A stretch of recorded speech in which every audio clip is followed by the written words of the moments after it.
You sick bastard. Oh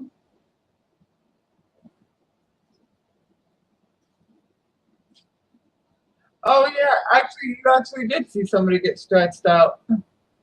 Literally.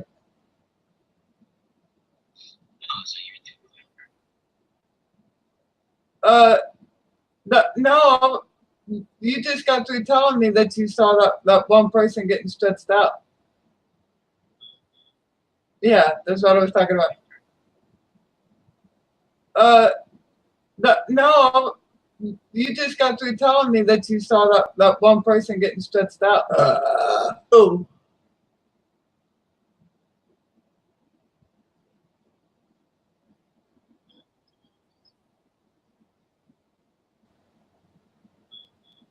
Yeah, that's what I was talking about. You sick bastard. uh, I love you. You just got through telling me that you saw that one.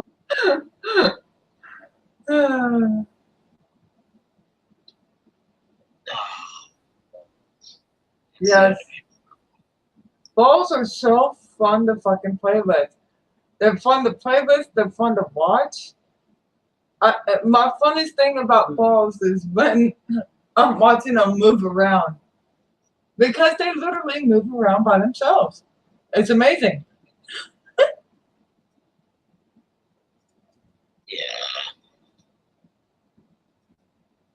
Balls should always be handled with care.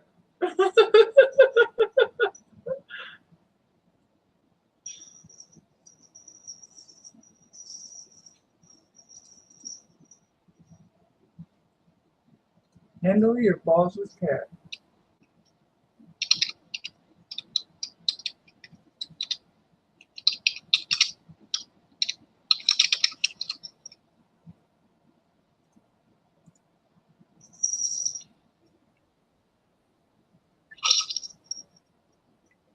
Sounds fucking nasty, man. Uh,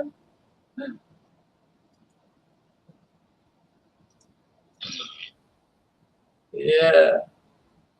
It makes me wonder how the fuck you can even come making those fucking noises,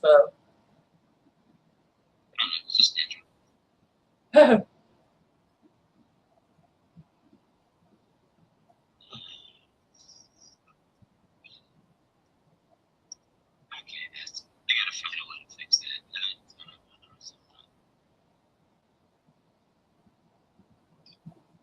What is?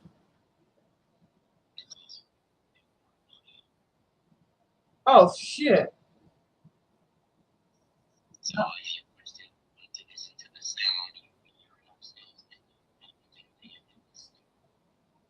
Oh, shit.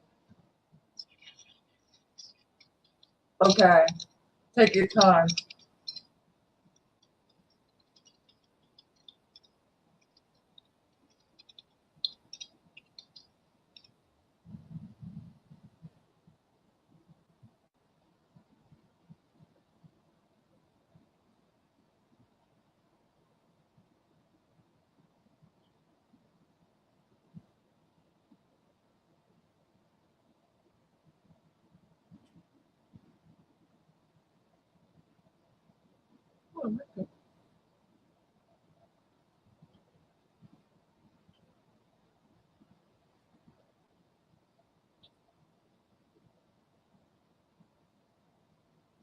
I'm just gonna be looking at skins while you're doing what you're doing.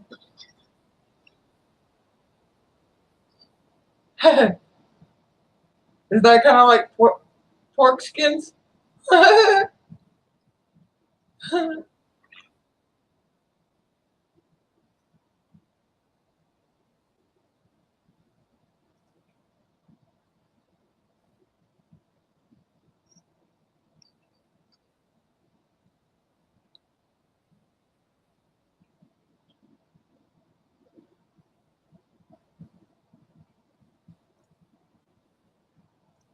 Your penis is my command.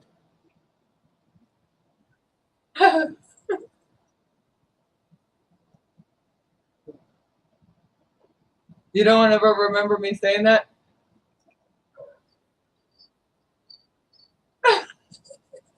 Caught you off guard. Wasn't expecting to hear that.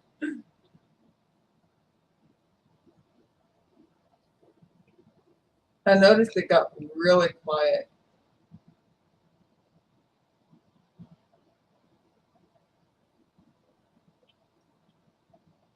Like almost scary quiet.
Hello and welcome everyone. Today we are going to take a look on how easy it is to remove a audio source. In this case I mean, for example, the communication from Discord, TeamSpeak, Skype, or the audio of your music player, video player, or whatever from your stream, so your viewers won't hear it. This means you can still, for example, listen to music without your viewer having to listen to it, or without risking any copyright infringement. And you could even watch a movie while playing a game and streaming it online without your viewers hearing the movie, for example, and so on. So it may just depend on what you want to do exactly. As I mentioned, the most common use is probably to hide the team communication of your stream, for example, but do whatever you want with it. For this, we use a little software, in this case Voicemeeter, by the guys from BB Audio Software, and it's a virtual audio mixer. As you can see right here, maybe they have a better screenshot. It allows you to manage two hardware inputs, a virtual input, and two hardware outputs, as well as a virtual output. In this case, we will only need the virtual input. This will receive our game sound or the sound we want to put on our stream, and this software can then send it to our hardware out. In this case, there we will in a second select our speakers or a headset, for example. You can select up to 2 devices in Voicemeeter. So you just grab the installer right here, install everything, and afterwards reboot the computer. And on the next boot, through the start menu, for example, you can then start Voicemeeter. The first thing we want to do is add our hardware output. In this case, I can select my speakers. You can select them as Windows driver mode, kernel server, or MME driver. In my case, under Windows 10, the MME version worked best for me. If you encounter any problems with your audio quality, for example, you might want to try a different input. So now, as you can see, Voicemeeter is already configured to send the virtual input to my hardware output. So I'm currently listening to music. You can't hear it because there's a different PC, but believe me, as you can see, music is playing. This is this right here. If I pause it real quick, it should go down.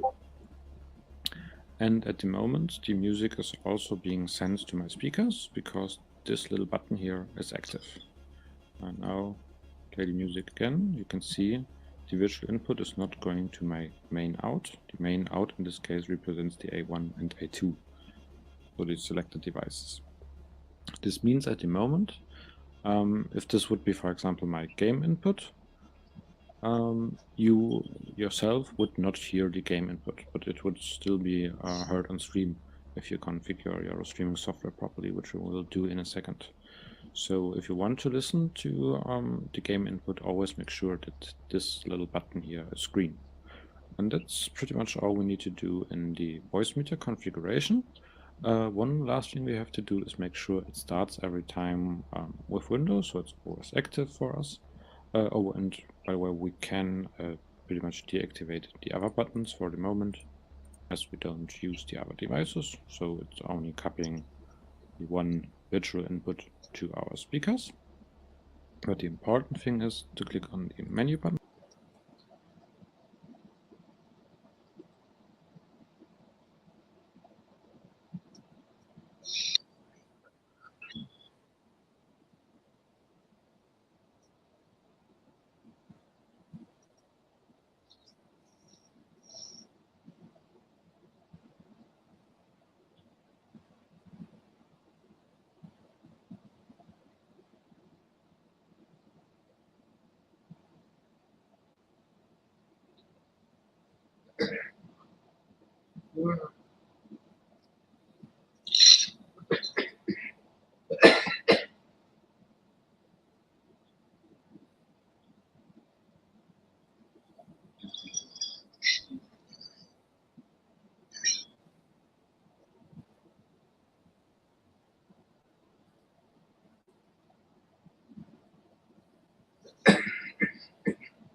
Yeah, you understand what I'm saying now, right?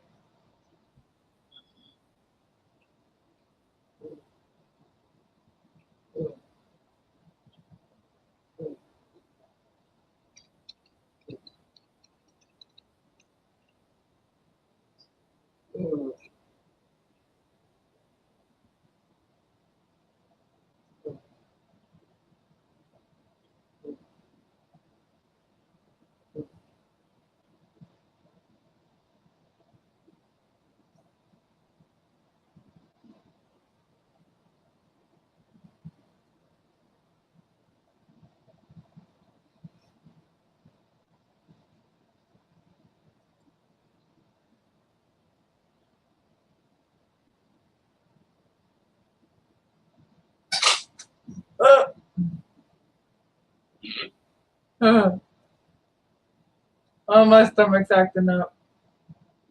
Still.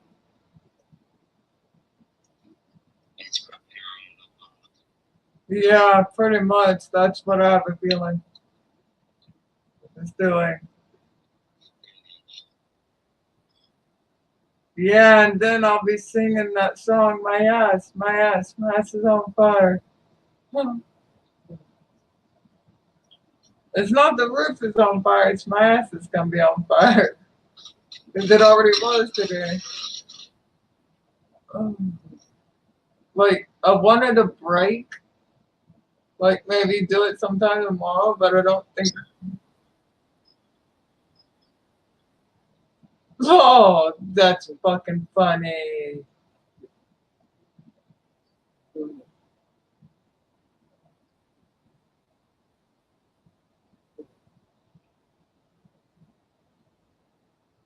That's fucking funny. That sounds really funny to watch. I wonder if it's still on video.